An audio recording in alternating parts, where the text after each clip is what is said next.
Hi friends, ಎಲ್ಲರೂ ಹೇಗಿದ್ದೀರಾ?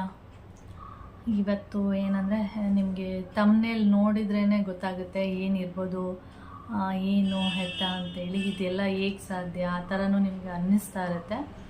ಹೌದು, ಈಗ ಒಬ್ಬ ಗೃಹಿಣಿಯಾಗಿ ನಾನು ಏನೋ ದುಡಿಯೋಕ್ಕೆ ಹೋಗಲ್ಲ, ಏನಿಲ್ಲ, ಮನೆಗೆ ಏನಾದರೂ ಒಂದಷ್ಟು ದುಡ್ಡನ್ನು ಕೊಡ್ತಾರಲ್ವ, ಆ ದುಡ್ಡಿಂದನೇ ನಾನು ಲಕ್ಷ ಲಕ್ಷ ರೂಪಾಯಿನ ಹೇಗೆ ಕೊಡೋಕ್ಕೆ ಸಾಧ್ಯ? ನಿಮಗೂ ಕೂಡ ಒಂದು ರೀತಿ ಆಶ್ಚರ್ಯ ಆಗ್ತಾ ಇರ್ಬೋದು.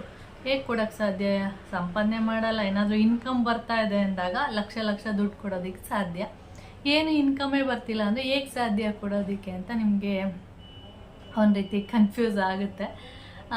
ಇವಾಗ ನಾನು ಎಷ್ಟೆಲ್ಲ ಅಮೌಂಟ್ ಕೊಟ್ಟಿದ್ದೀನಿ, ಹೇಗೆ ಆಮೇಲೆ ಹೇಗೆ ಅದನ್ನೆಲ್ಲ ಮಾಡಿದೆ ಅನ್ನೋದನ್ನು ನಾನು ಹೇಳ್ತೀನಿ. ನಾನು ಸುಮಾರು ಸರಿ 2 ಬಾರಿ, ಒಂದು ಸಾರಿ 1 ಲಕ್ಷ ರೂಪಾಯಿ ಅಮೌಂಟ್ ಕೊಟ್ಟಿದ್ದೀನಿ, ಒಂದು ಸಾರಿ 1,80,000 ರೂಪಾಯಿ ಕೊಟ್ಟಿದ್ದೀನಿ. ಅದ್ರ ಜೊತೆಗೆ 20,000 ರೂಪಾಯಿ ಅಂದ್ಕೊಳ್ಳೆ, ಅದನ್ನು ಸಪ್ರೇಟ್ ಕೊಟ್ಟೆ, ಅದು ಸೇರಿಸಿದ್ರೆ 2 ಲಕ್ಷ ರೂಪಾಯಿ. ಹಾಗೆ 2 ಬಾರಿ, ಒಂದು ಸಾರಿ ಅಲ್ಲ 2 ಬಾರಿ ಸ್ಕೂಲ್ ಫೀಸ್ನ ನಾನೇ ಕಟ್ಟಿರೋದು. ಮತ್ತು ಸುಮಾರು ಸರಿ ಈಗ ಮನೇಲಿ ಏನಾದ್ರು ಒಂದು ವಸ್ತುಗಳು ನೋಡ್ತಾ ಇರ್ಬೋದು, ಟಿ ವಿ ಸ್ಟ್ಯಾಂಡ್ ಇರ್ಬೋದು, ಒಂದು ಟಿಫೈ ಇರ್ಬೋದು, ಇದೊಂದು ಬೆಡ್ ಇದೆ, ಕೆಳಗಡೆ ಒಂದು ಸ್ಲೀಪ್ ವೆಲ್ದು ಬೆಡ್ ಇದೆ. ಆ ಬೆಡ್ ಬಂದು 2,000 ರೂಪಾಯಿ. ಅದು ಅಷ್ಟೇ ನಾನು ಸೇವಿಂಗ್ಸ್ ಮಾಡಿರೋವಂಥ ದುಡ್ಡಲ್ಲಿ. ಯಾಕೆಂದರೆ ಆ ದಿವಾನ್ ಕಾಟು ಆವಾಗ ಬರೀ ಬೆಡ್ಡೇ ಇರಲಿಲ್ಲ. ಆವಾಗ ನನಗೆ ಯಾರಾದರೂ ಬಂದರೆ ಏನೋ ಅನೌನ್ಸ್ಮೆಂಟ್ ಮಾಡ್ತಾ ಇದ್ದಾರೆ, ಏನೋ ಅಂತ ಗೊತ್ತಿಲ್ಲ, ಸ್ಟಾಪ್ ಆಯಿತು. ಅದಕ್ಕೆ ನಾನು ಮತ್ತೆ ವಿಡಿಯೋ ಸ್ಟಾರ್ಟ್ ಮಾಡಿದ್ದೀನಿ. ಇದೇನಿದೆ ದಿವಾನು ಫುಲ್ಲು ಖಾಲಿ ಇತ್ತು. ಅವಾಗ ನನಗೆ ಅನ್ನಿಸ್ತಾಯಿತ್ತು ಯಾರಾದರೂ ಬಂದಾಗ ಅಲ್ಲಿ ಹಾಗೆ ಮಲಗೋದಕ್ಕೆ ಕಷ್ಟ ಆಗ್ತಾಯಿತ್ತು. ಅದಕ್ಕೆ ನಾನು ಒಂದು ಬೆಡ್ ತರಬೇಕು ಅಂದಾಗ ಮಮ್ಮ ಬೇಡ ಇವಾಗಲೇ, ಆಮೇಲೆ ತೊಗೊಳ್ಳೋಣ ಅಂತ ಹೇಳ್ತಾಯಿದ್ರು. ಯಾವಾಗಲೂ ಗೊತ್ತಿಲ್ಲ ಏನು ಅಂತ ಅನೌನ್ಸ್ಮೆಂಟ್ ಮಾಡ್ತಾ ಇದ್ದಾರೆ. ನಾನು ಸ್ಟಾಪ್ ಮಾಡ್ತಿದ್ದೀನಿ, ಮತ್ತೆ ಸ್ಟಾರ್ಟ್ ಮಾಡ್ತಾ ಇದ್ದೀನಿ. ಮಮ್ಮ ಹೇಳ್ತಾಯಿದ್ರು ಬೇಡ ಇವಾಗ ಏನಕ್ಕೆ, ಆಮೇಲೆ ತೊಗೊಳ್ಳೋಣ ನಿಧಾನಕ್ಕೆ ಒಂದೊಂದೇ ಅಂತ ಹೇಳ್ತಾಯಿದ್ರು. ನಾನು ಯಾವಾಗಲೂ ಏನು ಮಾಡ್ತಾಯಿದ್ದೆ ಅಂದರೆ ಒಂದೊಂದೇ ವಸ್ತುಗಳನ್ನ, ಪೊಲೀಸ್ ವ್ಯಾನ್ ಇದ್ದಾಗಿದೆ, ಅದು ಒಂದೊಂದೇ ವಸ್ತುಗಳನ್ನ ತರ್ತಾ ಇದ್ದೆ. ಆವಾಗ ಏನು ಮಾಡ್ತಾಯಿದ್ರು ಅವರು, ನನ್ನ ಹತ್ರ ಅಮೌಂಟ್ ಇರ್ತಿತ್ತು, ನಾನು ತಂದುಬಿಟ್ಟು ಮಮ್ಮನಿಗೆ ಈ ಥರ ತಂದಿದ್ದೀನಿ ಅಂತ ಹೇಳ್ತಾಯಿದ್ದೆ. ಆವಾಗ ಅವರು ಎಷ್ಟಾಗಿದೆ ಏನು ಎಲ್ಲ ಕೇಳ್ತಾಯಿದ್ರು. ಜಾಸ್ತಿ ಅಮೌಂಟ್ ಎಲ್ಲ ಆಗಿದ್ದಿದ್ರೆ ಬೈಗ್ಲ ಅಂತೂ ಚೆನ್ನಾಗಿ ಬೈಸ್ಕೊತಿದ್ದೆ, ಕಡಿಮೆ ಅಮೌಂಟ್ ಆಗಿದ್ದರೆ ಏನೂ ಅಂತ ಇರಲಿಲ್ಲ. ಆದರೆ ನನ್ನ ಹತ್ರ ದುಡ್ಡು ಇರ್ತಿತ್ತಲ್ವ, ತರ್ತಾಯಿದ್ದೆ. ಆವಾಗ ಏನು ಮಾಡ್ತಾಯಿದ್ರು, ಅವ್ರಿಗೆ ಸಾಧ್ಯ ಆದರೆ ಎಷ್ಟು, ಈಗ 1,000-2,000 ರೂಪಾಯಿಗೆ ಏನೋ ಅಂತ ತಂದಿರ್ತೀನಿ. ಆವಾಗ ಅವರು ಯಾವಾಗಲಾದರೂ ಈಗ 500 ರೂಪಾಯಿ 1,000 ರೂಪಾಯಿ ಥರ ಕೊಡೋರು, ಅದು ತೊಗೊಬಂದಿದೆಯಲ್ಲ ತಗೋ ಇಟ್ಕೋ, ಆ ಥರ ಹೇಳಿ ನನಗೆ ದುಡ್ಡು ಕೊಡ್ತಾಯಿದ್ರು. ಅದೇ ಥರ ನಾನು ಸುಮಾರು ಈ ಟಿ ವಿ ಸ್ಟ್ಯಾಂಡೂ ಅಷ್ಟೇ, ಮಮ್ಮ ಒಂದು ಮೇಲೆ ಒಂದು ಇದಿದೆ ಟೇಬಲ್, ಆ ಟೇಬಲ್ ಮೇಲೆ ಟಿ ವಿನ ಇಟ್ಟಿದ್ದು. ಆಮೇಲೆ ಟಿ ವಿ ಸ್ಟ್ಯಾಂಡ್ ತರಲೇಬೇಕು ಅಂತ ಹೇಳ್ಬಿಟ್ಟು, ಏಕೆಂದರೆ ಸೆಟ್-ಟಾಪ್ ಬಾಕ್ಸು ಅದೆಲ್ಲ ಆವಾಗ ನಾವು ಟಾಟಾ ಸ್ಕೈ ಹಾಕಿಸ್ಕೊಂಡಿದ್ದು, ಅದನ್ನೆಲ್ಲ ಇಡೋದಕ್ಕೆ ಸ್ವಲ್ಪ ಕಷ್ಟ ಆಗ್ತಾಯಿತ್ತು. ಅದರಿಂದ ಇಲ್ಲ ಟಿ ವಿ ಸ್ಟ್ಯಾಂಡ್ ತೊಗೊಳ್ಳೋಣ ಅಂತ ಹೇಳ್ಬಿಟ್ಟು ಆಮೇಲೆ ಟಿ ವಿ ಸ್ಟ್ಯಾಂಡನ್ನ ತೊಗೊಂಡಿದ್ದು. ಹಾಗೆ ಬೆಡ್, ಒಳಗಡೆ ಡಿನ್ನರ್ ಸೆಟ್ ಏನಿದೆ ಅದೆಲ್ಲ ನಾನೇ ಹೀಗೆ ಸೇವಿಂಗ್ಸ್ ಮಾಡಿರುವಂಥ ಒಂದು ದುಡ್ಡಲ್ಲಿ ತರ್ತಾಯಿದ್ದೆ. ಆಮೇಲೆ ಏನಾಯಿತು ಅಂದರೆ, ಆ ಡಿನ್ನರ್ ಸೆಟ್ ಅಂತೂ ತಂದಾಗ ಅದೆಷ್ಟು ಬೈಸ್ಕೊಂಡಿದ್ದೀನೋ ಏನೋ ಗೊತ್ತಿಲ್ಲ, ಅಷ್ಟು ಚೆನ್ನಾಗಿ ಬೈದಿದ್ದಾರೆ. ಏಕೆಂದರೆ ಅದು ನಮ್ಗೆ ಅವಶ್ಯಕತೆ ಇಲ್ಲ, ಹಾಗೆ ಹೀಗೆ. ಅದಕ್ಕೆ 2,000ನ 1,500 ಕೊಟ್ಟಿದ್ದೆ, ನೆನಪಿಲ್ಲ ಆವಾಗ. ಏಕೆಂದರೆ ಮಮ್ಮನಿಗೆ ಆ ಥರ ಪ್ಲೇಟಲ್ಲಿ ಇಷ್ಟ ಆಗಲ್ಲ. ಇವತ್ತಿಗೂ ಕೂಡ ಒಂದಿನವೂ ಆ ಪ್ಲೇಟಲ್ಲಿ ತಿಂದಿಲ್ಲ. ಅವರಿಗೆ ಸ್ಟೀಲ್ ತಟ್ಟೆ ಅಥವಾ ಸ್ಟೀಲ್ ಪ್ಲೇಟು ಈ ಥರದ್ದೇ ಕೊಡಬೇಕು. ಡಿನ್ನರ್ ಸೆಟ್ ಏನಾದ್ರು ಪ್ಲೇಟಿಗೆ ಏನಾದರೂ ತಿಂಡಿ ಏನಾದರೂ ಹಾಕ್ಕೊಟ್ಬಿಟ್ಟು ಅಂತೂ ಚೆನ್ನಾಗಿ ಬೈಸ್ಕೊತೀನಿ. ನನಗೆ ಗೊತ್ತಿರುತ್ತೆ, ನಾನು ಹಾಕ್ಕೊಡಲ್ಲ. ಕೌಶ್ ಏನಾದರೂ ಈಗ ಏನಾದರೂ ಫ್ರೈ ಮಾಡಿದ್ರೆ ಅಥವಾ ಫಿಶ್ ಫ್ರೈ ಮಾಡಿದ್ರೆ ಏನು ಮಾಡ್ತೀನಿ ಅಂದರೆ ಹಾಕ್ಕೊಟ್ಬಿಡ್ತಾನೆ, ಆವಾಗ ಬೈಸ್ಕೊತಾನೆ. ಅದಕ್ಕೆ ಅವ್ರಿಗೆ ಇಷ್ಟ ಆಗಲ್ಲ, ಗೊತ್ತಿಲ್ಲ ಏನಕ್ಕೆ ಅಂತ. ಆವಾಗ ನನಗೆ ಗೊತ್ತಿರುತ್ತಲ್ಲ, ನಾನು ಸ್ಟೀಲ್ ಪ್ಲೇಟಿಗೆ ಹಾಕ್ಕೊಡ್ತೀನಿ. ಈ ಥರ ಸುಮಾರು ವಸ್ತುಗಳನ್ನ ನಾನು ಎಷ್ಟೊಂದಿದೆ, ಈಗ ಹೇಳೋದಕ್ಕೆ ಬರ್ತಾಯಿಲ್ಲ, ಮರ್ತೋಗಿದೆ. ನೆನಪಾಗ್ತಿರೋದು ಇಷ್ಟೇ. ಮತ್ತು ಕಿಚನಲ್ಲಿ ಪಾತ್ರೆ ಈ ಥರದ್ದೆಲ್ಲ ಸಣ್ಣ ಪುಟ್ಟದೆಲ್ಲ ನಾನೇ ತರ್ತಾಯಿದ್ದೆ. ಈ ಥರ ಸ್ಕೂಲ್ ಫೀಸ್ ಇರ್ಬೋದು, ಮತ್ತು ಮಮ್ಮನಿಗೆ ಸುಮಾರು ಸರಿ ಯಾವುದಾದ್ರೂ ಒಂದು ಏನಂತ ಹೇಳ್ತಾರೆ, ಒಂದು ಏನು ಮಳವಳ್ಳಿ ಸೈಟು ನಾನು ಹೇಳಿದ್ದೀನಿ. ಆ ಸೈಟ್ ತೊಗೋಬೇಕಾದ್ರೆ ನನ್ನದೇ ಒಂದು ಅಡ್ವಾನ್ಸು ದುಡ್ಡು ಅಂತೇಳಿ ಕೊಟ್ಟಿದ್ದು. ಅಂದರೆ ನಾನು ಒಂದಷ್ಟು ಸೇವಿಂಗ್ಸ್ ಅಂತೇಳಿ ಮಾಡಿಡ್ತಾ ಇದ್ನಲ್ಲ, ಕೂಡಿಡ್ತಾ ಇದ್ನಲ್ಲ, ಆ ದುಡ್ಡನ್ನ ಕೊಟ್ಟೆ. ಅದೇ ದುಡ್ಡನ್ನ ತೊಗೊಂಡೋಗಿ ಅಡ್ವಾನ್ಸ್ ಅಂತೇಳಿ ಮೋಹನ್ ಮಾಮ ಮಾಡಿದ್ದು. ಸುಮಾರು ಇದೆ ಈ ಥರದ್ದು ನನಗೆ. ಆಮೇಲೆ ಡ್ರೆಸ್ಸಿಂಗ್ ಮಿರರ್ ಇದೆಯಲ್ಲ, ಅದು ಅಷ್ಟೇ ನಾನು ಉಳಿಸಿದ ಒಂದು, ಅದು ಬಂದು 4,500. ಆವಾಗ ನಾನು ಹೇಳಿದ್ದೀನಿ, ಅದ್ರದ್ದು ಒಂದು ವಿಡಿಯೋ ಮಾಡಿ ಕೂಡ ಹಾಕಿದ್ದೀನಿ. ಅದು ಬಂದು ನಾನು ಅಗ್ರಿ ಗೋಲ್ಡ್ ಅಂತೇಳಿ ಅಮೌಂಟ್ ಕಟ್ಟಿದ್ದೆ. ಆ ಅಮೌಂಟಲ್ಲಿ ನನಗೆ 8,600 ರೂಪಾಯಿ ಬಂದಿತ್ತು. ಅದರಲ್ಲಿ ನಾನು ಕಟ್ಟಬೇಕಾದ್ರೆ ಅಂದ್ಕೊಂಡಿದ್ದೆ ಅದರಲ್ಲಿ ಡ್ರೆಸ್ಸಿಂಗ್ ಮಿರರ್ ತೊಗೊಳ್ಳೇಬೇಕು ಅಂತೇಳಿ ಅದನ್ನು ತೊಗೊಂಡೆ. ಹಾಗೆ ಒಂದೊಂದು ಹೀಗೆ ತೊಗೊಂಡಿರ್ತೀನಿ. ಸುಮಾರು ಇದೆ, ಆದರೆ ನೆನಪಾಗ್ತಿಲ್ಲ ಅಷ್ಟೇ. ಇದನ್ನೆಲ್ಲ ನಾನು ಯಾವ ರೀತಿ ಇವಾಗ 10,000 20,000 ರೂಪಾಯಿ ಕೊಡೋದೆಲ್ಲ ಬಿಡಿ ಕಾಮನ್ನು. ಆದರೆ ಲಕ್ಷ ಈಗ 1 ಲಕ್ಷ 2 ಲಕ್ಷ ಕೊಟ್ಟಿದ್ದೀನಿ, ಸ್ಕೂಲ್ ಫೀಸ್ ಎಲ್ಲ ಕಟ್ಟಿದ್ದೀನಿ. ಈ ಥರದ್ದೆಲ್ಲ ಮಾಡಿರುವಾಗ ಹೇಗೆ ಸಾಧ್ಯ ಅಂತ ಅನಿಸುತ್ತೆ. ಆವಾಗ ಮೋಹನ್ ಮಾಮ ನನಗೆ ಒಂದಷ್ಟು ಈಗ ಏನಾದರೂ ವುಮೆನ್ಸ್ ಡೇ ಅಥವಾ ಗೌರಿ ಹಬ್ಬ, ಯುಗಾದಿ ಹಬ್ಬ, ಈ ಥರ ಹಬ್ಬಗಳ ಟೈಮಲ್ಲಿ ನನಗೆ ದುಡ್ಡು ಕೊಡ್ತಾರೆ, ಬಟ್ಟೆ ತಗೋ, ಆ್ಯನಿವರ್ಸರಿ. ಏಕೆಂದರೆ ಅವರು ಒಂದೊಂದ್ಸರಿ ಸೀರೆ ಎಲ್ಲ ತರ್ತಾಯಿದ್ರು. 1-2 ಸಾರಿ ಏನೋ ಸೀರೆ ಮತ್ತು ಡ್ರೆಸ್ ತಂದಿದ್ರು.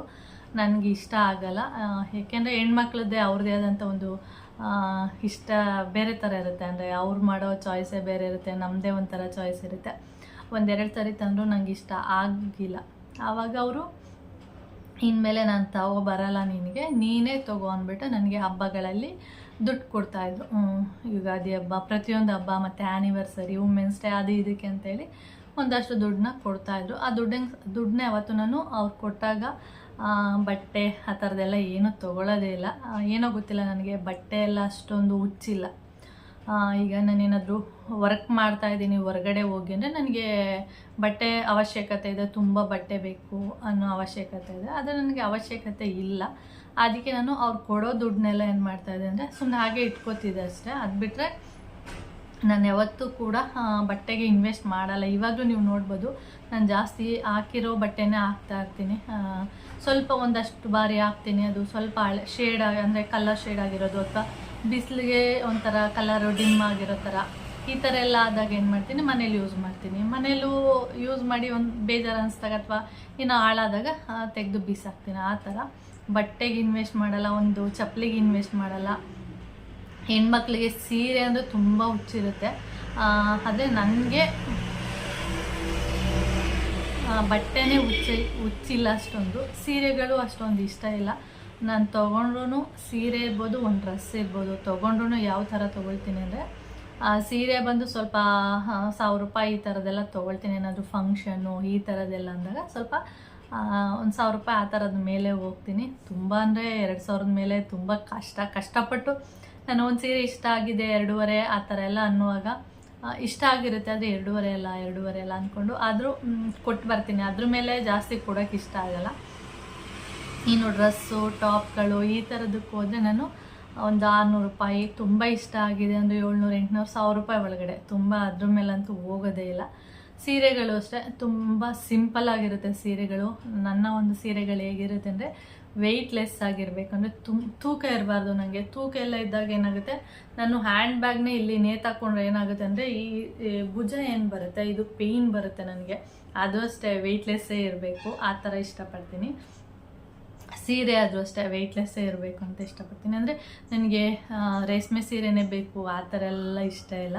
ಪ್ಲೈನ್ ಸೀರೆ ಇದ್ರೂ ಓಕೆ, ಅಂದರೆ ಸಿಂಪಲ್ ಸೀರೆ ಇದ್ರೂ ಓಕೆ, ಆದರೆ ನೋಡೋಕ್ಕೆ ಚೆನ್ನಾಗಿದ್ರೆ ಸಾಕು, ನನಗೆ ಇಷ್ಟ ಆಗಬೇಕು ಆ ಥರ. ಆದಷ್ಟು ಕಡಿಮೆ ದುಡ್ಡಲ್ಲೇ ನೋಡೋಕ್ಕೆ ಟ್ರೈ ಮಾಡ್ತೀನಿ ಈ ಥರ. ಹೀಗೆ ಆಮೇಲೆ ಇನ್ನೊಂದೇನು ಹೇಳಬೇಕು ಅಂದರೆ,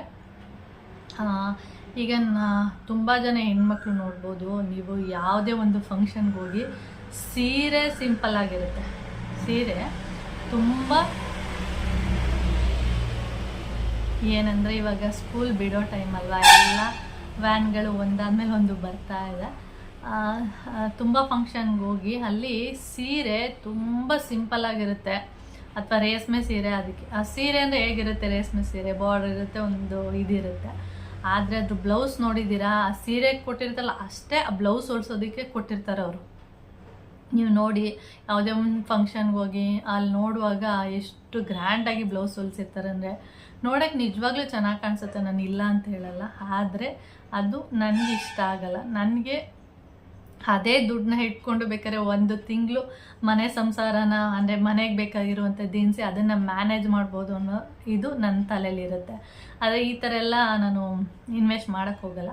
ಆಮೇಲೆ ಏನಂದರೆ ಆ ಬ್ಲೌಸ್ ಡಿಸೈನ್ ಎಲ್ಲ ಮಾಡಿಸಿದ್ರೂ ಏನಾಗುತ್ತೆ ಅಂದರೆ ಸ್ವಲ್ಪ ವರ್ಷಗಳಾದಮೇಲೆ ಆ ಬ್ಲೌಸೇ ಆಗೋದಿಲ್ಲ. ನೀವು ಎಷ್ಟೋ ಜನರ ಬ್ಲೌಸ್ಗಳನ್ನ ಅವರೇ ಹೇಳ್ತಾ ಇರ್ತಾರೆ, ಬ್ಲೌಸು ಈ ಥರ ಡಿಸೈನ್ ಮಾಡಿಸ್ತಾ ಇಷ್ಟು ದುಡ್ಡು ಕೊಟ್ಟೆ ಆದರೆ ಈಗ ಬ್ಲೌಸೇ ಆಗಲ್ಲ ಅಂತ ಹೇಳ್ತಿರ್ತಾರೆ. ಅಷ್ಟು ದುಡ್ಡು ಕೊಟ್ಟು ನಾವು ಆ ಬ್ಲೌಸೇ ಆಗಲ್ಲ ಅಂದರೆ ಹೊಟ್ಟೆ ಎಲ್ಲ ಉರಿಯುತ್ತೆ. ನನಗೆ ಆ ಥರ ಡಿಸೈನ್ ಮಾಡೋದಕ್ಕೆ ಮಾಡಿಸೋದಕ್ಕೆ ಇಷ್ಟನೇ ಆಗಲ್ಲ. ನನ್ನ ಹತ್ರ ಎಷ್ಟೊಂದು ಸೀರೆಗಳಿದೆ, ಅದು ಯಾವುದಕ್ಕೂ ಇದುವರೆಗೂ ಡಿಸೈನ್ ಅನ್ನೋದೇ ಮಾಡಿಸಿಲ್ಲ. ಇದುವರೆಗೂ ನಾನು ಮದುವೆ ಆಗಿ ಬಂದಾಗಿಂದ ಇಲ್ಲಿವರೆಗೂ ನಾನು ಬ್ಲೌಸಿಗೆ ಡಿಸೈನ್ ಮಾಡಿಸಿಲ್ಲ. ಆದರೆ ನೆಕ್ ಡಿಸೈನ್ ಮಾಡಿಸ್ತೀನಿ, ಸ್ಕ್ವೇರ್ ಇರ್ಬೋದು, ಆ ಥರದ್ದು ಒಂದು ನೆಕ್ ಡಿಸೈನ್ ಕೊಡ್ತೀನಿ ಹೊರತು ಈ ಥರ ಎಂಬ್ರಾಯ್ಡಿಂಗ್ ಇರ್ಬೋದು, ವರ್ಕು ಈ ಥರದ್ದೆಲ್ಲ ನಾನು ಮಾಡಿಸೋದೇ ಇಲ್ಲ.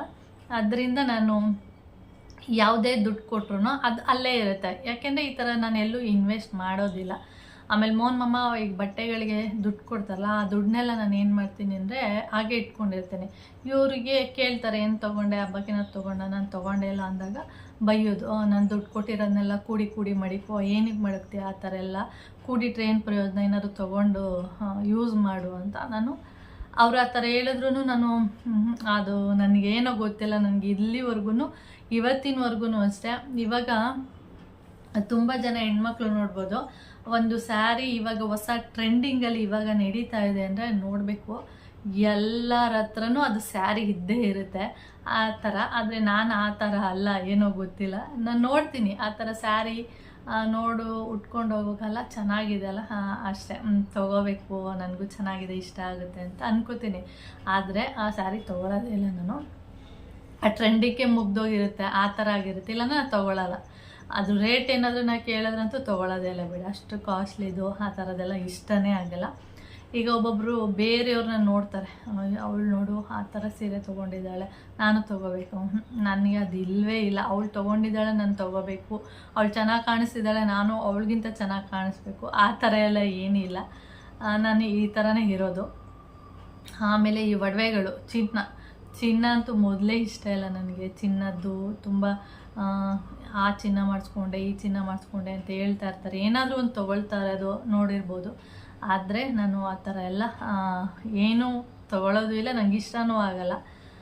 ಈ ಥರ ಚಿನ್ನ ಇಷ್ಟ ಇಲ್ಲ, ಸೀರೆ ಬಟ್ಟೆ ಅಂದರೆ ಇಷ್ಟನೇ ಇಲ್ಲ. ಇನ್ನು ಸ್ಲಿಪ್ಪರ್ಗಳಂದರೆ ಒಂದು ಜೊತೆ ಇದ್ದರೆ ಸಾಕು, ಆರಾಮಾಗಿ ಯೂಸ್ ಮಾಡ್ತೀನಿ. ಆ ಥರದ್ದವಳು. ಏನಾದರೂ ಇಷ್ಟ ಆದರೆ ತೊಗೊಳ್ತೀನಿ ಅಷ್ಟೇ. ಅದು ನನ್ನ ಒಂದು ಬಜೆಟ್ ನೋಡ್ತೀನಿ.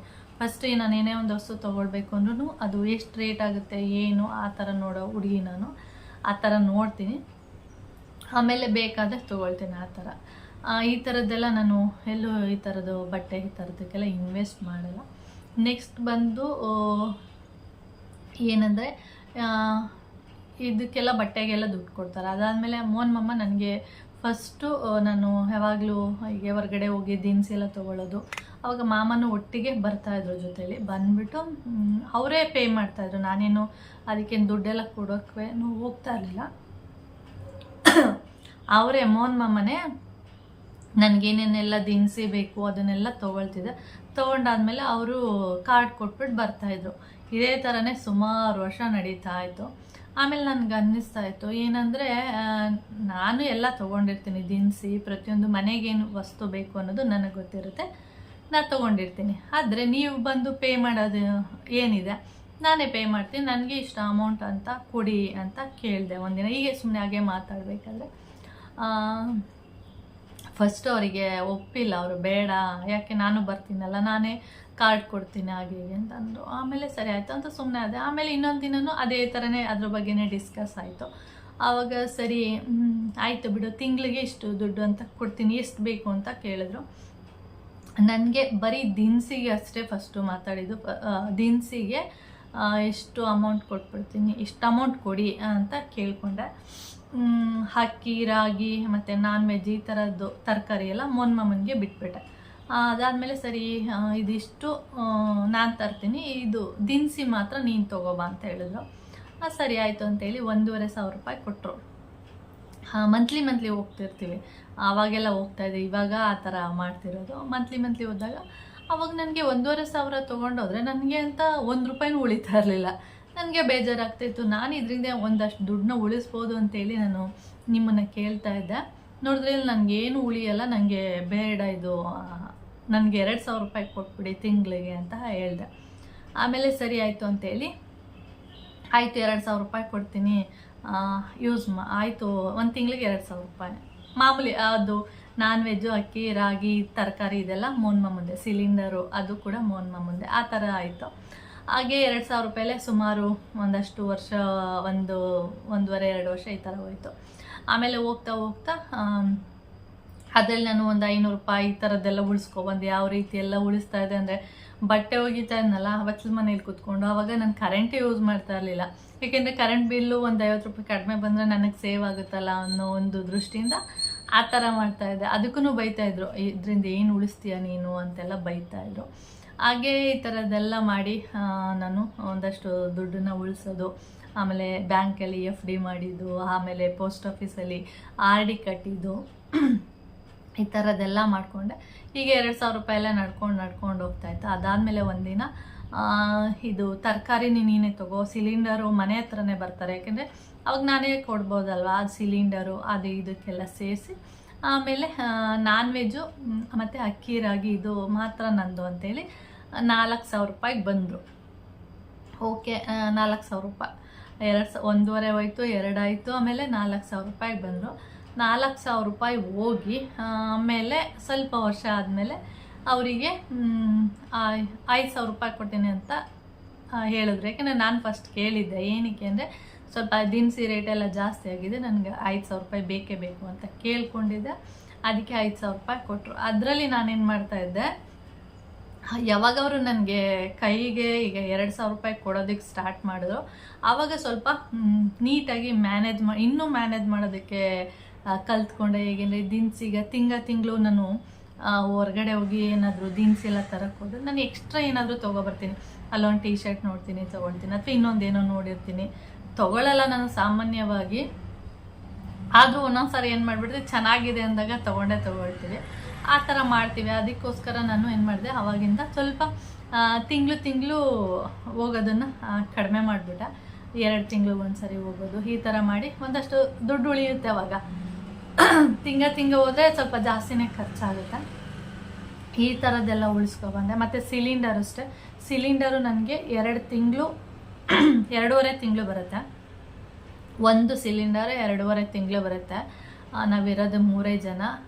2.5 ತಿಂಗಳು, ಒಂದೊಂದು ಸರಿ 3 ತಿಂಗಳು ಬರುತ್ತೆ, ಒಂದೊಂದು ಸರಿ 2 ತಿಂಗಳು ಬರುತ್ತೆ. ಅದು ನಾವು ಯಾವ ರೀತಿ ಯೂಸ್ ಮಾಡ್ತೀವಿ ಸಿಲಿಂಡ್ರು ಅದ್ರ ಮೇಲೆ ಡಿಪೆಂಡು. ಆವಾಗ ನನಗೆ 1 ತಿಂಗಳು ಸಿಲಿಂಡ್ರು ದುಡ್ಡು ಕೂಡ ಉಳಿಯುತ್ತಲ್ಲ. ಈ ಥರದ್ದೆಲ್ಲ ಉಳಿಸ್ಕೊಂಡು ಈ ಥರ ನಾನು FD ಮಾಡೋದು, RD ಮಾಡೋದು ಅದನ್ನೆಲ್ಲ ಮಾಡ್ಕೊಂಡು ಬಂದೆ. ನನಗೆ ಒಂದೊಂದು ಸರಿ ಕಷ್ಟ ಆಗ್ತಿತ್ತು RD ಎಲ್ಲ ಕಟ್ಟೋದಕ್ಕೆ. ಆವಾಗ ನಾನು ಏನು ಮಾಡಿಬಿಟ್ಟಿದ್ದೆ ಅಂದರೆ ಓಪನ್ ಮಾಡಿಬಿಟ್ಟಿದ್ದೆ. ಆವಾಗ ನಾವು ಬೆಂಗಳೂರಲ್ಲಿ ಒಂದು ಸೈಟ್ ಅಂತೇಳಿ ತೊಗೊಂಡ್ವಿ. ಆವಾಗಂತೂ ಕಷ್ಟ ಆಗಿಬಿಟ್ಟಿತ್ತು. ಕಷ್ಟ ಆಗಿಬಿಟ್ಟಾಗ ನನಗೆ RD ಓಪನ್ ಮಾಡಿಬಿಟ್ಟಿದ್ದೀನಿ ನಾನು. ಓಪನ್ ಮಾಡಿ ಒಂದು 6 ತಿಂಗಳು 4 ತಿಂಗಳು ಆಗಿತ್ತು. ಏನು ಮಾಡಲಿ, ಕ್ಯಾನ್ಸಲ್ ಮಾಡಿಬಿಡ್ಲಾ ಏನು ಅಂತ ಅಂದ್ಕೊಂಡಿದ್ದೆ. ಅದಾದಮೇಲೆ ನನಗೆ ಬೇಡ, ಕ್ಯಾನ್ಸಲ್ ಮಾಡೋದು ಬೇಡ, ಎಷ್ಟು ದಿನ ನನಗೆ ಅದೇ ತಾನೇ ಓಪನ್ ಮಾಡಿದ್ದೀನಿ. ಆದರೆ ಈ ಸೈಟೆಲ್ಲ ತೊಗೊಂಡ್ಮೇಲೆ ಸ್ವಲ್ಪ ಲೋನ್ ಎಲ್ಲ ಸ್ವಲ್ಪ ಜಾಸ್ತಿ ತೊಗೊಂಡ್ಬಿಟ್ವಿ. ಆವಾಗ ಸ್ವಲ್ಪ ಕಷ್ಟ ಆಯಿತು.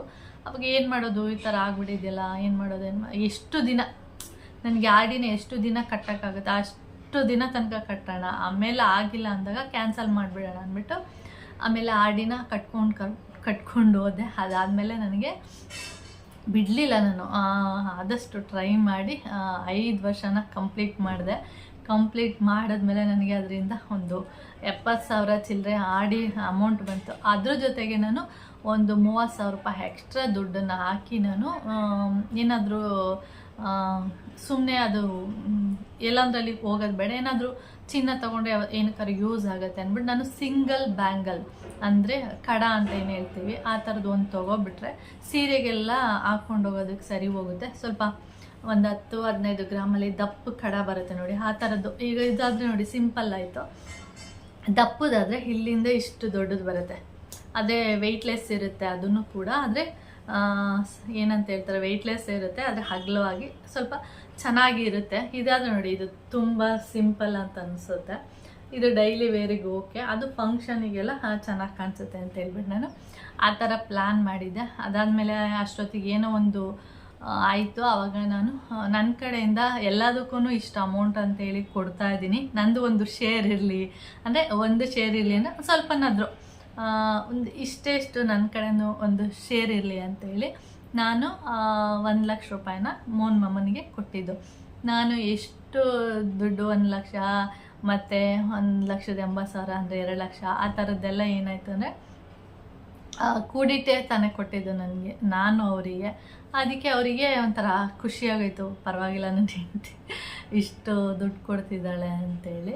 ಆವಾಗ ನಾನು ಹೇಳಿದ್ದು, ನೀವು ಬೈತಿದ್ರಲ್ಲ ಅವತ್ತು ಬಟ್ಟೆಗೆ ಕೊಟ್ಟಾಗ ನಾನು ಬಟ್ಟೆ ತೊಗೊಂಡಿಲ್ಲ ಹಾಗೆ ಹೀಗೆ ಅಂತ ಬೈತಿದ್ರಲ್ಲ, ಇದೆಲ್ಲ ನಾನು ನೀವು ಕೊಟ್ಟಾಗೆಲ್ಲ ಬಟ್ಟೆಗೆ ಅದಕ್ಕೆ ಅಂತ ಎಲ್ಲ ಯೂಸ್ ಮಾಡಿದ್ದಿದ್ರೆ ನಾನು ನಿಮ್ಗೆ ಈಗ ಲಕ್ಷ ದುಡ್ಡೇ ಕೊಡೋಕ್ಕಾಗ್ತಾ ಇರಲಿಲ್ಲ ಅಂತ ಹೇಳಿದೆ. ಆವಾಗ ಅವರಿಗೆ ನನಗೇನು ಮತ್ತೆ ರಿಯಾಕ್ಟ್ ಮಾಡಿಲ್ಲ, ಸುಮ್ಮನೆ ಆಗಿಬಿಟ್ರು. ಆಮೇಲೆ ಅವರಿಗೆ ಖುಷಿ ಆಯಿತು.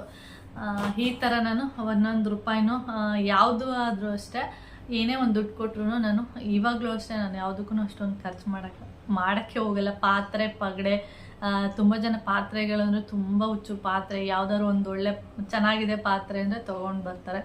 ನಮ್ಮ ಮನೇಲಿ ನನಗೆ ಆಗಲ್ಲ, ಇರೋದು 3 ಜನಕ್ಕೆ ಎಷ್ಟು ಪಾತ್ರೆ ಬೇಕು ಅಷ್ಟಿದೆ ಸಾಕು ನಮಗೆ. ಯಾರಾದರೂ ಎಕ್ಸ್ಟ್ರಾ ಬಂದಾಗ ನೋಡ್ಕೊಂಡ್ರಾಯ್ತು, ಯಾರು ಬರೋದೇ ಇಲ್ಲ ಆ್ಯಕ್ಚುಲಿ, ಬಂದಾಗ ನೋಡ್ಕೊಳ್ಳೋಣ ಅಂತ ಆ ಥರ ಅಷ್ಟೇ. ಯಾವತ್ತೋ ಒಂದಿನ ಬರ್ತಾರೆ ಅಂತೇಳಿ ನಾವು ಇವತ್ತೇ ಮಾಡಿಡೋದಲ್ಲ. ಇವಾಗ ನಮಗೆ ಇನ್ನೊಂದೇನು ಹೇಳ್ಬೇಕು ಅಂದರೆ ಕ್ವಾರ್ಟರ್ಸು, ಈ ಕ್ವಾರ್ಟರ್ಸಲ್ಲಿ ನಾವು ಆರಾಮಾಗಿದ್ದೀವಿ. ಎಷ್ಟೋ ಜನ ಕ್ವಾರ್ಟರ್ಸಿಗೆ ಯಾರೂ ಬರೋದೇ ಇಲ್ಲ, ಯಾಕೆಂದರೆ ಕ್ವಾರ್ಟರ್ಸಲ್ಲಿ ತುಂಬ ಪ್ರಾಬ್ಲಮ್ ಇದೆ. ನಿಜ, ಅದು ಪ್ರಾಬ್ಲಮ್ಗಳಿರುತ್ತೆ, ಒಂದೊಂದೇ ನಾವು ರಿಪೇರಿ ಮಾಡಿಸ್ಕೊತಾ ಬರಬೇಕು, ಏನೂ ಮಾಡೋಕ್ಕಾಗಲ್ಲ. ನಾವು ಈ ಕ್ವಾರ್ಟರ್ಸಲ್ಲಿ ಇಲ್ಲದೆ ಬೇರೆ ಬಾಡಿಗೆ ಮನೇಲಿ ಇದ್ದಿದ್ರೆ ನಾವು ದುಡಿಯೋ ದುಡ್ಡನ್ನೆಲ್ಲ ಬಾಡಿಗೆ ಕಟ್ಟಬೇಕು, ಮತ್ತು ತಿಂಗಳ ದಿನಸಿ ಅದಕ್ಕೆ ಇದಕ್ಕೆ ಅಲ್ಲಿಗೆ ಒಂದಷ್ಟು ಅಮೌಂಟ್ ಹೋಗುತ್ತೆ, ಸ್ಕೂಲ್ ಫೀಸು ಅದು ಇದು ಅಂತೇಳಿ ಎಲ್ಲ ಅಲ್ಲಲ್ಲೇ ಖಾಲಿ ಆಗೋಗುತ್ತೆ. ಅಂದರೆ ನಾವು ದುಡ್ದಿದ್ದ ದುಡ್ಡೆಲ್ಲ ಬರೀ ಜೀವನ ಮಾಡೋದಕ್ಕೆ ಅಷ್ಟೇ ಆಗುತ್ತೆ, ಉಳಿಸೋದಕ್ಕಂತೂ ಆಗೋದಿಲ್ಲ. ಆದರೆ ನಾವು ಕ್ವಾರ್ಟರ್ಸಲ್ಲಿ ಇರೋದ್ರಿಂದ ಸ್ವಲ್ಪ ಬಾಡಿಗೆ ಕಟ್ಟೋ ದುಡ್ಡಂತೂ ಒಂದಷ್ಟು ಉಳಿಸ್ಬೋದಲ್ವ, ಸೇವಿಂಗ್ಸ್ ಅಂತ ಹೇಳಿ ಮಾಡ್ಬೋದು. ಚೆನ್ನಾಗಿ ಇಲ್ಲದೆ ಇರ್ಬೋದು ನಮ್ಮ ಕ್ವಾರ್ಟರ್ಸು, ಆದರೆ ಜೀವನ ಕಟ್ಕೊಟ್ಟಿದೆ ಅಲ್ವಾ, ಅಷ್ಟು ಖುಷಿ ಪಡೋಣ. ಈ ಥರ ಮಾಡಿಕೊಂಡು ಇವಾಗ ನಾವೂ ಕೂಡ ಬೇಡ, ಯಾರಾದರೂ ಬಂದರೆ ಡಬಲ್ ಬೆಡ್ರೂಮ್ ಬೇಕು, ಚೆನ್ನಾಗಿರೋ ಮನೆ ಬೇಕು, ಯಾರಾದ್ರು ಬಂದರೆ ಮಲ್ಕೊಳ್ಳೋಕ್ಕೆ ಜಾಗ ಇಲ್ಲ ಅಂತ ಅಂದ್ಕೊಂಡ್ರೆ ಈ ಥರ ಇರೋಕ್ಕೆ ಆಗಲ್ಲ. ಇವಾಗ ಗೆಸ್ಟ್ಗಳು ಬರ್ತಾರೆ, ನಮ್ಮ ಪ್ರವೀಣ ಬರ್ತಾರೆ, ಅಂದರೆ ಪ್ರವೀಣನ ಫ್ಯಾಮಿಲಿ ಬರುತ್ತೆ, ನವೀನನ ಫ್ಯಾಮಿಲಿ ಬರುತ್ತೆ, ನಮ್ಮ ಪುಡ್ತೇವ ಅವರು ಬರ್ತಾರೆ. ಅವ್ರು ಬಂದಾಗ ಅವರಿಗೆ ಒಂದಿನ ರೂಮ್ ಬಿಟ್ಕೊಟ್ರೆ ಆಯಿತು, ನಾವು ಒಂದಿನ ಹಾಲಲ್ಲಿ ಮಲ್ಕೊಂಡ್ರೆ ಆಯಿತಾ ಅಷ್ಟೇ. ಈಗ ನಮ್ಮ ಪುಡ್ತೇವ ಎಲ್ಲ ಬಂದಾಗ ಒಂದು 4 ದಿನ ಎಲ್ಲ ಇರ್ತಾರೆ, ಒಂದು 4 ದಿನ 5 ದಿನ ಅಷ್ಟೇ ಇರೋದು, ಅಷ್ಟೇ ಇರೋಕ್ಕಾಗೋದು, ಊರಿಗೆ ಹೊಟ್ಟೋಗ್ತಾರೆ. ಅವಾಗ ಏನು ಮಾಡ್ತೀವಿ, ಅಷ್ಟು ದಿನ ರೂಮ್ ಬಿಟ್ಕೊಡೋಣ, ಅಷ್ಟು ಬಿಡೋಕ್ಕಾಗಲ್ವಾ. ನಾವು ಇಷ್ಟೆಲ್ಲ ದುಡ್ಡು ಸೇವಿಂಗ್ಸ್ ಮಾಡಬೇಕಂದ್ರೆ ಅದೆಲ್ಲ ಬಿಟ್ಕೊಡ್ಬೇಕು. 4 ದಿನ ಅಲ್ಲಿ ರೂಮಲ್ಲಿ ಇರ್ತಾರೆ, ನಾವು ಹಾಲಲ್ಲಿ ಮಲ್ಕೊಂಡ್ರಾಯ್ತು. ಈಗ ಯಾರೋ ಒಬ್ಬರು ಯಾವತ್ತೋ ಒಂದಿನ ಬರ್ತಾರೆ, ವರ್ಷಕ್ಕೊಂದ್ಸರಿನೋ 2 ವರ್ಷಕ್ಕೊಂದ್ಸರಿನೋ ಬರ್ತಾರೆ. ಅಂಥವರಿಗೆ ನಾವು 15,000-12,000 ರೂಪಾಯಿ ಕೊಟ್ಟು ಬಾಡಿಗೆ ಮನೆ ಮಾಡೋಕ್ಕಾಗುತ್ತಾ? ಇಲ್ವಲ್ಲ. ಅಷ್ಟು ಮಾಡೋಕ್ಕಾದ್ರೆ ನಾವು ಅಷ್ಟೇ, ಬರೋ ಸಂಬಳ ಎಲ್ಲ ಇಲ್ಲೇ ಹೋಗ್ಬಿಡುತ್ತೆ. ಆ ಥರ ಮಾಡಬೇಡಿ. ಪಾತ್ರೆ ಇರ್ಬೋದು, ಬಟ್ಟೆ ಇರ್ಬೋದು, ನೀವು ವರ್ಕಿಂಗ್ ವುಮೆನ್ ಆದರೆ, ಅಂದರೆ ಕೆಲ್ಸಕ್ಕೆ ಹೋಗ್ತಿದ್ದೀನಿ ಅಂದರೆ ನಿಮಗೆ ಬಟ್ಟೆ ಬೇಕು, ನಿಜ ಒಪ್ಕೋತೀನಿ. ಡೈಲಿ ಹಾಕಿದ್ದೆ ಬಟ್ಟೆ ಹಾಕ್ಕೊಂಡು ಹೋಗೋಕ್ಕಾಗಲ್ಲ, ಒಂದು ಬೇರೆ ಬೇರೆ ಥರ ಬಟ್ಟೆಗಳು ಬೇಕು. ಅಂಥವ್ರಿಗೆ ಓಕೆ. ನಮ್ಮಂಥವ್ರಿಗೆ ಅವಶ್ಯಕತೆ ಇದೆಯಾ? ಮನೇಲಿರ್ತೀವಿ, ನಮ್ಮನ್ನ ಯಾರು ನೋಡ್ತಾರೆ, ಯಾರು ಕೇಳ್ತಾರೆ, ಏನು ಯಾಕೆ ಹಾಕಿದ ಬಟ್ಟೆ ಹಾಕ್ತಿದ್ಯಾ ಅಂತ ಕೇಳ್ತಾರೆ? ಯಾರು ಕೇಳಲ್ಲ. ಈಗ ಒಂದು ಹೊರಗಡೆ ಒಂದು ಫಂಕ್ಷನಿಗೆ ಹೋಗ್ತೀವಿ, ಅಲ್ಲಿ ಒಂದು ಸಿಂಪಲ್ ಆಗಿರೋ ಸೀರೆ ಹಾಕ್ಕೊಂಡು ಹೋಗಿ, ಚಿನ್ನ ಏನು ಬೇಡ. ಇವಾಗ ಯಾರು ಚಿನ್ನನೇ ಹಾಕಲ್ಲ. ಚಿನ್ನ ಅಂತ ಅಂದಾಗ ನೆನಪಾಗ್ತಿದೆ ನನಗೆ, ಮದುವೆ ಹೆಣ್ಣಿಗೆ ಚಿನ್ನನೇ ಹಾಕಲ್ಲ, ರಿಸೆಪ್ಷನ್ ಇರ್ಬೋದು, ಮದುವೆಗಿರ್ಬೋದು, ಬರೀ ಆರ್ಟಿಫಿಷಿಯಲ್ಲೇ ಹಾಕಿರ್ತಾರೆ. ಇಲ್ಲಿಂದ ಅಂದರೆ ಈ ಕತ್ತಿಂದ ಹಿಡಿದು ಇಲ್ಲಿ ತನಕನೂ ಲಾಂಗ್ ಸರ ತನಕನೂ ಕಿವಿ ಓಲೆ ಇರ್ಬೋದು, ಚಿನ್ನದೇ ಹಾಕಿರಲ್ಲ ಅವರು. ಮದುವೆ ಮುಗಿಯೋ ತನಕನೂ ಫುಲ್ ಆರ್ಟಿಫಿಷಿಯಲಲ್ಲೇ ಇರ್ತಾರೆ.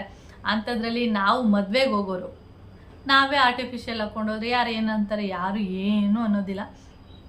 ನೀನು ಯಾವ ಚಿನ್ನ ಹಾಕೊಬಂದಿದ್ಯಾ, ಚಿನ್ನದ ಓಲೆ ಹಾಕೊಬಂದಿದ್ಯಾ, ನೆಕ್ಲೆಸ್ ಹಾಕೊಬಂದಿದ್ಯಾ, ಲಾಂಗ್ ಸರ ಹಾಕಿದ್ಯಾ ಅಥವಾ ಕೈಗೆ ಬಳೆ ಹಾಕಿದ್ಯಾ ಅಂತ ನೋಡ್ತಾರೆ. ಯಾರೂ ನೋಡಲ್ಲ. ನೋಡೋಕ್ಕೆ ಚೆನ್ನಾಗಿ ಕಾಣಿಸ್ಬೇಕಷ್ಟೆ. ನೀನು ಹಿತ್ತಾಳೆದಾಗ್ತೀಯೋ ಚಿನ್ನದಾಗ್ತೀಯೋ ಅಂತ ಯಾರು ಕೇಳೋದು ಇಲ್ಲ. ಅದು ಕೇಳೋರು ಯಾರು ಅಂದರೆ ಹಿಂಗೆ ಅಕ್ಕಪಕ್ಕ ಕುತ್ಕೊಂಡಿರ್ತಲ್ಲ, ಅವ್ರು ಸ್ವಲ್ಪ ನೋಡ್ಬೋದು ಅಷ್ಟೇ. ಅಂಥವ್ರಿಗೆಲ್ಲ ತಲೆ ಕೆಡಿಸ್ಕೋಬೇಡಿ. ಅಂಥವ್ರಿಗೆಲ್ಲ ನೀವು ತಲೆ ಕೆಡಿಸ್ಕೊಬಿಟ್ರೆ ಕಷ್ಟ ಜೀವನ ಮಾಡೋದು.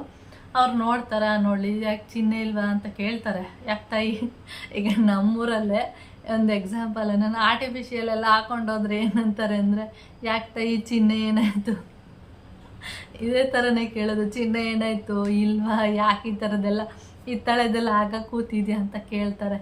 ಹೌದು, ನಮ್ಮ ಹತ್ರ ಚಿನ್ನ ಎಲ್ಲ ಇಲ್ಲ ಅಂತಲೇ ಹೇಳ್ತೀನಿ.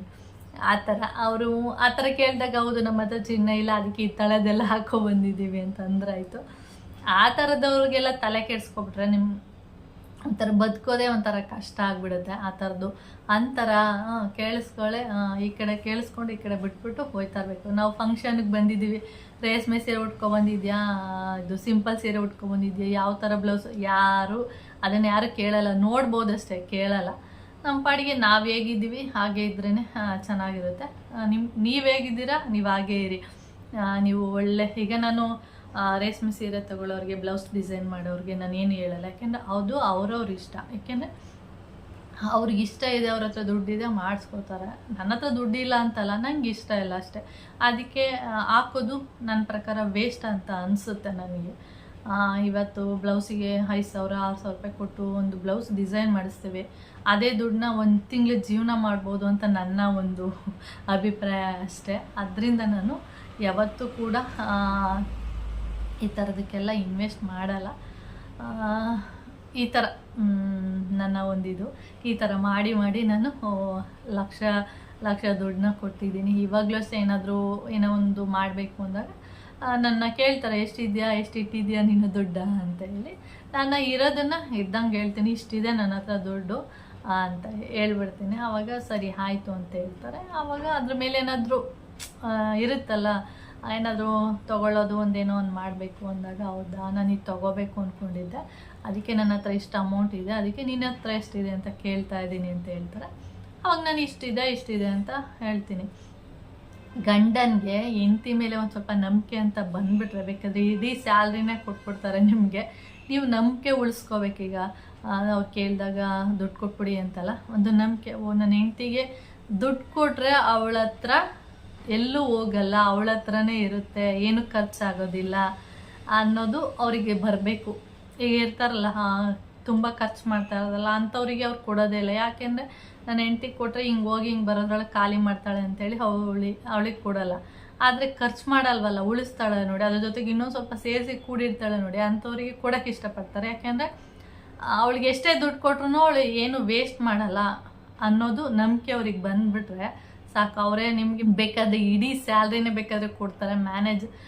ಮನೆ ಮ್ಯಾನೇಜ್ ಎಲ್ಲ ನೀನೇ ಮಾಡು ಅಂತೇಳಿ ಕೊಡ್ತಾರೆ. ಆ ಥರ ಆದಷ್ಟು ಈ ಥರದ್ದೆಲ್ಲ ಸ್ವಲ್ಪ ಬಿಟ್ಟರೆ ಒಂದಷ್ಟು ಅಮೌಂಟ್ನ ಉಳಿಸ್ಬೋದು ಅಂತ ನನ್ನ ಅಭಿಪ್ರಾಯ. ವಿಡಿಯೋ ತುಂಬ ಲಾಂಗ್ ಆಯಿತು ಅಂತ ಅಂದ್ಕೊಂಡಿದ್ದೀನಿ. ಓಕೆ, ಹಾಗೆ ಮಾತಾಡ್ತಾ ಇದ್ರೆ ಇನ್ನೂ ತುಂಬ ಹೋಗ್ಬಿಡುತ್ತೆ. ನಿಮಗೆ ವಿಡಿಯೋ ಇಷ್ಟ ಆದರೆ ಲೈಕ್, ಶೇರ್, ಕಾಮೆಂಟ್ ಮಾಡಿ. ವಿಡಿಯೋ ಇಷ್ಟ ಆಗಿಲ್ಲ ಅಂದರೆ ಡಿಸ್ಲೈಕ್ ಮಾಡಿ, ತಲೆನೇ ಕೆಡಿಸ್ಕೋಬೇಡಿ. ನಮ್ಮ ಸುಂದರಿ ಬಂದುಬಿಟ್ಲು, ನಾನು ಕೂಡ ತಲೆಯನ್ನು ಕೆಡಿಸ್ಕೊಳ್ಳಲ್ಲ.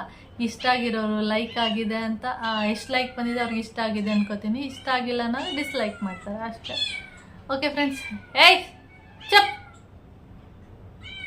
ಓಕೆ ಫ್ರೆಂಡ್ಸ್, ಈ ವಿಡಿಯೋನ ಇಲ್ಲಿಗೆ ಎಂಡ್ ಮಾಡ್ತೀನಿ. ವಿಡಿಯೋ ಇಷ್ಟ ಆದರೆ ಲೈಕ್, ಶೇರ್, ಕಾಮೆಂಟ್ ಮಾಡಿ. ಹಾಗೆ ಯಾರು ಫಸ್ಟ್ ಟೈಮ್ ನೋಡ್ತಾರೆ ಪ್ಲೀಸ್ ಸಬ್ಸ್ಕ್ರೈಬ್ ಮಾಡ್ಕೊಂಡು ನೋಡಿ. ನೆಕ್ಸ್ಟ್ ವಿಡಿಯೋದಲ್ಲಿ ಸಿಗೋಣ. ಓಕೆ, ಬಾಯ್.